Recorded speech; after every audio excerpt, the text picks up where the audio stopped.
Hai semua, kali ini saya buat kue mangkuk mekar rasa keju yang tampilannya cantik dan mereka sempurna. Cocok banget kalau teman-teman jadikan ide jualan yang buatnya sangat mudah, anti ribet, dan anti gagal. Kue ini dibuat hanya diaduk-aduk aja lalu dikukus, rasanya beneran enak, super lembut dan empuk banget. Yuk langsung aja kita ke cara pembuatannya. Pertama-tama, siapkan wadah bersih serta kering, masukkan tepung beras sebanyak 180 gram atau sekitar 18 sendok makan. Lalu tambahkan tepung terigu sebanyak 40 gram atau sekitar 4 sendok makan. Tambahkan gula pasir sebanyak 170 gram atau sekitar 9 sendok makan serta garam sebanyak setengah sendok teh. Lalu diaduk rata dengan whisker sampai semua bahannya tercampur ya teman-teman.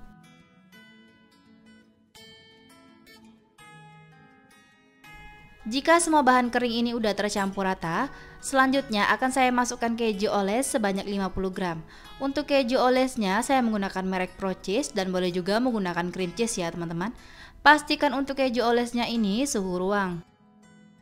Selanjutnya akan saya masukkan santan sebanyak 300 ml. Boleh menggunakan santan segar ataupun santan instan yang ditambah dengan air. Lalu diaduk rata dengan whisker sampai semua bahannya tercampur ya teman-teman. Gunakan santan dengan tingkat kekentalan yang sedang, jangan terlalu kental ataupun terlalu encer. Karena kalau terlalu kental, tekstur adonan jadi padat dan berat, sehingga akan membuat susah merekah ya teman-teman. Kalau terlalu encer, rasanya nanti kurang gurih. Untuk santannya sendiri, boleh dimasak ataupun tidak dimasak ya teman-teman, sesuaikan saja dengan selera. Pastikan semua bahan ini tercampur dan larut semua ya teman-teman. Kalau bahan-bahannya udah larut semua, baru kita masukkan ragi sebanyak 1 sendok teh. Pastikan raginya masih baru, masih aktif ya teman-teman. Dan diaduk rata dengan whisker sampai semuanya tercampur dan raginya larut. Untuk raginya sendiri, saya menggunakan ragi merek Fermipan.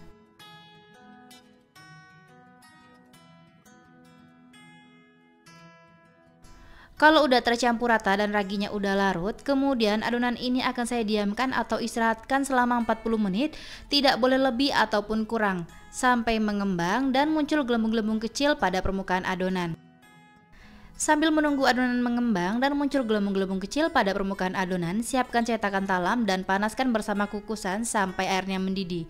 Untuk cetakan talamnya sendiri jangan dioles minyak sayur ya teman-teman, karena kalau dioles kuenya akan gagal mekar. Setelah 40 menit, adonannya udah mengembang serta muncul gelembung-gelembung kecil pada permukaan adonan. Kita buka plastik wrapnya. Teman-teman bisa lihat pada permukaan adonan akan muncul gelembung-gelembung ya. Selanjutnya ini akan saya aduk dengan whisker sampai adonannya menyusut dan gelembung-gelembung kecilnya pecah ya teman-teman. Pastikan jika adonan udah turun dan gelembungnya pecah, baru kita masukkan baking powder sebanyak setengah sendok teh. Untuk baking powder sendiri, pastikan suhu ruang dan masih bagus dan tidak disimpan di lemari pendingin ya teman-teman. Kemudian diaduk rata sampai semuanya tercampur. Untuk hasilnya maksimal, gunakan baking powder double acting. Takarannya cukup setengah sendok teh aja dan yang saya gunakan ini baking powder biasa ya teman-teman, yang merek kupu-kupu. Kalau semua bahannya udah tercampur rata, siapkan saringan dan wadah bersih. Adonan tadi kita saring terlebih dahulu ya teman-teman, supaya tidak ada bahan yang menggumpal ataupun bergerindil, serta teksturnya beneran halus dan licin ya teman-teman.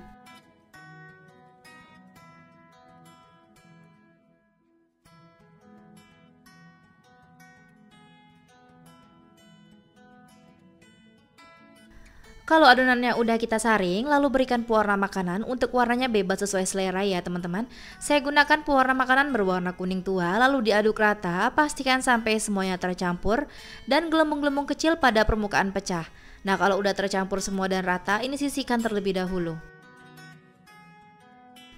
Pastikan jika air kukusan sudah mendidih dan cetakan talamnya juga sudah panas. Jangan lupa diaduk-aduk terlebih dahulu sebelum memasukkan adonan ke dalam cetakan sampai gelembung-gelembung kecilnya pecah.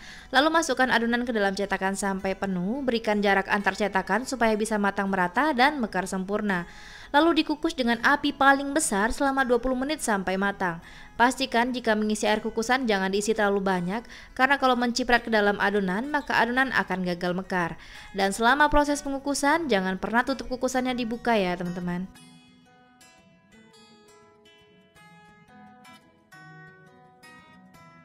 Setelah 20 menit, kue mangkok mekar rasa kejunya udah matang, langsung buka tutup kukusannya dan langsung dikeluarkan kue dari kukusan.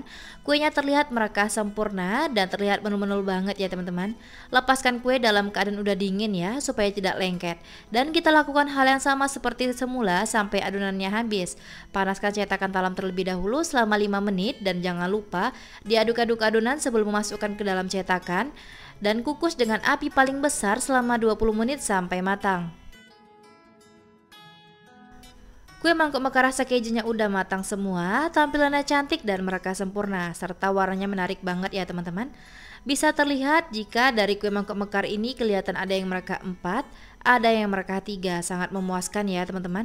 Dan layak banget kalau teman-teman jadikan ide jualan.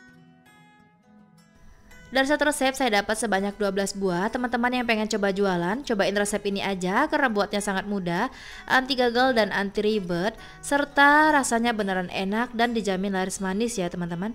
Serta modalnya juga hemat banget. Keluarkan kuenya dalam keadaan udah dingin supaya tidak lengket. Caranya cukup tekan-tekan pada bagian pinggir kuenya dan tarik.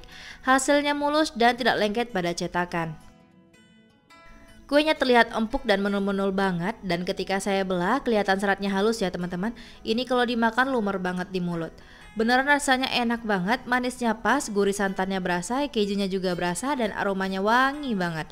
Beneran kuenya lembut dan empuk banget. Resep ini rekomen banget teman-teman cobain di rumah karena membuatnya sangat mudah, rasanya juga enak dan tampilannya cantik. Terima kasih sudah menonton video saya, semoga bermanfaat, selamat mencoba, sampai jumpa di video selanjutnya.